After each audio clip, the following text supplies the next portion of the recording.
রাজবাড়ী পৌর বিএনপি কর্তৃক আয়োজিত রাজবাড়ী পৌরসভা বিএনপির দ্বিবার্ষিক সম্মেলনে সম্মানিত সভাপতি, আমাদের মাঝে উপস্থিত আছেন রাজবাড়ী জেলা বিএনপির প্রধান অতিথি হিসেবে উপস্থিত আছেন রাজবাড়ী জেলা বিএনপির সংগ্রামী আহ্বায়ক,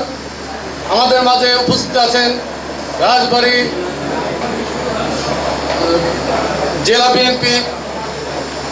সংগ্রামী সদস্য সচিব মহোদয়, উপস্থিত আছেন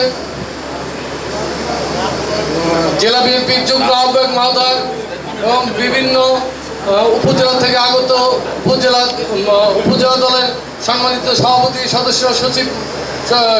সচিব মহোদয় এবং আমাদের রাজবাড়ী জেলা বিএনপির অঙ্গ সংগঠন, স্বেচ্ছাসেবক দল, যুব দল, ছাত্র দল এবং রাজবাড়ী পৌরসভার বিভিন্ন ওয়ার্ড থেকে আগত